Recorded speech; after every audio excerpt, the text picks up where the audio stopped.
Hello boys and girls, I'm Security Elf. I'm in charge of Santa's sleigh and his reindeer. I'm going to read you a story tonight. It's called Diamond in the Snow. Okay, very exciting. Diamond in the Snow. Cold Diggerty, gasped Mole as he burrowed out of the ground one afternoon. Whatever's this? It was the middle of winter and the woodland was covered in a thick blanket of snow. Mole had never seen snow before. It made the woodland look strange and beautiful. So Mole left his hole and set off to explore.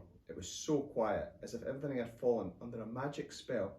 Mole wandered on, enchanted, until suddenly he found himself sliding down a steep, snowy bank. "Oh!" cried Mole, and his paws slipped from under him. "Whee!" he shouted as he stepped down the slope. "Oof!" he groaned as he crashed into the tree trunk. Oof. Mole picked himself up and then gasped with surprise. Something smooth and sparkly was sticking out of the snow beside him.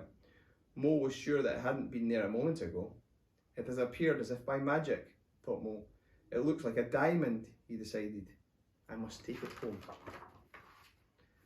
Mole carried the diamond back up the steep bank. It was hard work. The diamond had become wet and slippery and was very difficult to hold. "Drat," said Mole as he stumbled and the diamond shot up out of his paws. "It's as if it were trying to escape," gasped Mole as he chased down the slope. "Perhaps it's a magic diamond," he thought. "Phew," panted Mole. When he finally reached the top of the bank, he was hot and tired, but he hurried on, anxious to get home. By now, he was sure that the diamond was magical because it was changing shape in his paws. He was almost home when he suddenly realised that his arms were empty and the diamond had disappeared right from under his nose. Just then, a snowball came whizzing through the air, closely followed by Hedgehog, Squirrel and Rabbit. "Hello, Mole," said Hedgehog cheerily. "Do you want to come snowballing with us?" asked Squirrel. But Mole was still staring unhappily at his empty paws. "What's wrong, Mole?" asked Rabbit. So Mole told them all about the magic diamond and how it appeared from nowhere, and it changed shape and tried to escape, and how it finally disappeared from under his nose. But Mole could tell that his friends didn't really believe him, so he took them back to the tree trunk where the diamond had first appeared. "That's where I found it," said Mole, pointing down into the snow. Rabbit, Hedgehog and Squirrel were all smiling. "Look," said Rabbit, pointing up to the tree. Mole squinted up, and then he saw them.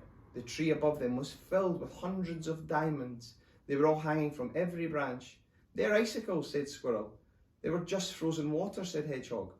"The one you found must have melted in your paws," explained Rabbit.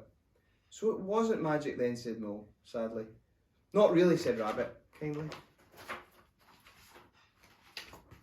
The four friends set off up the bank again, but when they got to the top, Mole glanced back to take one last look at the icicle tree.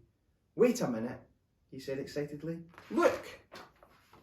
The sun was setting over the snowy woodland, casting its rays into the branches of the tree, making each icicle shimmer with a beautiful golden light. It was the most spectacular thing that any of them had ever seen. Mole, Rabbit, Hedgehog and Squirrel stood staring at the tree, enchanted, until the last of the light had died away. "That was marvellous," sighed Rabbit, as they made their way through the woodland. "Wonderful," agreed Hedgehog. "Fantastic," said Squirrel. "You see," said Mole, grinning proudly, "I told you they were magic." The end. Merry Christmas, all the boys and girls out there. Thank you so much for coming to see us and throughout the whole year. We look forward to seeing you in the new year. Merry Christmas. Thank you very much. Bye-bye.